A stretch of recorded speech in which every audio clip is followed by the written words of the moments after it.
ሰላም እንዴት ናችሁ? ሰላም ናቸው የቤተሰቦቼን እግዚአብሔር ይመስገን ሰላም ነኝ። ዛሬ በጣም ቆንጆ የሆነ ቁርስ ሰርቻለሁኝ። በቡላና በገብስ አድርገን በአጭር ደቂቃ ውስጥ የምንሰራው ቆንጆ ጤናማ ቁርስ ነው። ቪዲዮን እስከ መጨረሻው ተከታተሉኝ ቤተሰቦቼ። ያቀረብኩት የገንፎ እህል የገብስ ዱቄት ነው፣ ታምሶ የተዘጋጀና ቡላ እርጥብ ቡላ ነው ይሄኛው። እኔ ለ4 ለ5 የሚሆን ሰው ስለማዘጋጅ በርከት አድርጌ ነው ማዘጋጀው። እናንተ መጠኑን እንደፈለጋችሁ አድርጋችሁ ማዘጋጀት ትችላላችሁ። የገብሱን ዱቄት በውሃ በጠብጠዋለሁኝ እንዳይጓጉልብን፣ ውስጡ አንኳር ምናምን እንዳይኖረው በደንብ አድርገን በውሃ በቀዝቃዛ ውሃን በጠብጠዋለን። የገብሱ ዱቄት ታምሶ ቆንጆ ሆኖ ለገንፎ ተብሎ የተዘጋጀ ነው። ከቡላ ጋር እንዴት አድርገን እንደምናዘጋጀው ነው። እርጥብ ቡላ ከሌላችሁ ደረቁ ፓውደሩ ካለ እሱንም በውሃ በጥብጠን አጥልለን ውስጡ ያለውን ቆሻሻ ካለው አጥልለን ንጹህ አድርገን በውሃ እየበጠበጥን እያጣራን መበጥበጥ እንችላለን ማለት ነው። ይህንን የገብሱን መጀመሪያ በደንብ አድርጌ ጓጓላ እንዳይኖረው ቀጠን አድርጌ ነው ምበጠብጠው። ምክንያቱም ስለሚወፍር ውሃ ስለሚያነሳም እህሉ። በዚህ መልኩ ያቀረብኩትን ዱቄት ሁሉንም በጥብጨዋለሁኝ። የሚጓጉልባችሁ ከሆነ ማጥለል እንችላለን። በማጥለያ ውሃ ጥጄ ነበረ። ትንሽ ዘይት ጠብ አረግበታለሁ ከስር እንዳይዝብን። ጨው መጥነን እንጨምራለን። የበጠበጥነውን ዘይት ድስቱ ላይ ጠብ ያረኩበት ምክንያት እንዳይዝብን ነው።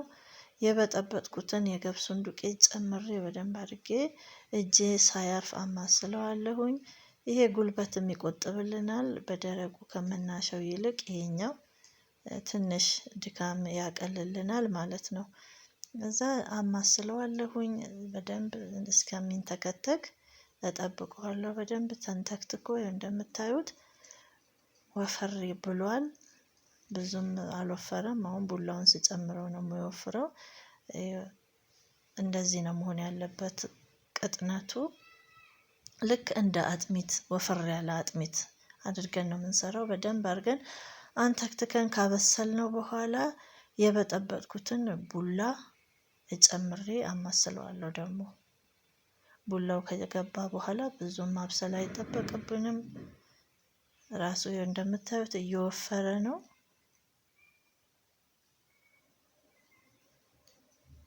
በጣም ቀላል ነው። በዛ ላይ ጤናማ ነው። ቆንጆ ነው። በተለይ ለአራሶች ቆንጆ ጠጋኝ ነው፣ የሚጠግን ነው።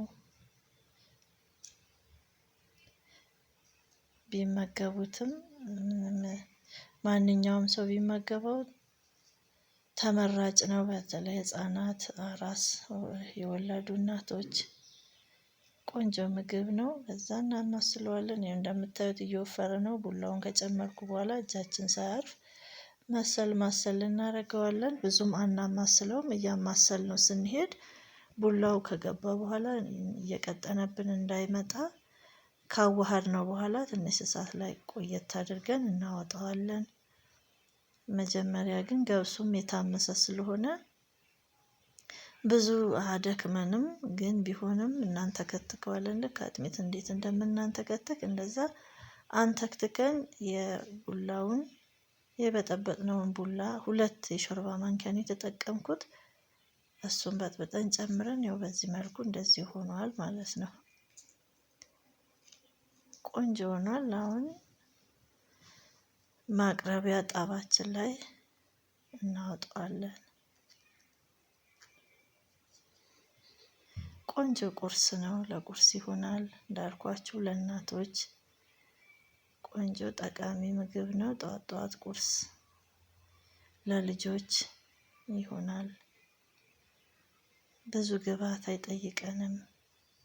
ብዙም ጉልበት አይጠይቀንም።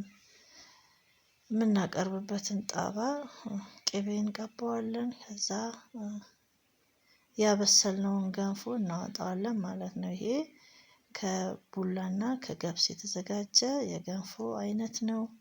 ከፈለግን ሚጥሚጣ ከተፈለግን ደግሞ በርበሬ ማድረግ እንችላለን። ቅቤያችንን ከላይ አድርገን ወደ ውስጥ እንዲገባ ደግሞ በማንኪያ ወጋ ወጋ እናደርገዋለን። ቆንጆ ምግብ ነው። ቅቤው ለጋ ቅቤ ነው።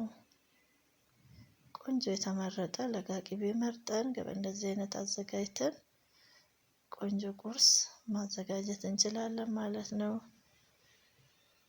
በዚህ መልኩ ይኸው ለስለስ ያለ ገንፎ ከገብስና ከቡላ የተዘጋጀ ነው። ትወዱታላችሁ ቤተሰቦቼ። እስካሁን አብራችሁኝ ስለነበራችሁ ከልብ አመሰግናለሁ። በቀጣይ ቪዲዮ እስከምንገናኝ ቻው፣ ደህና ቆዩኝ።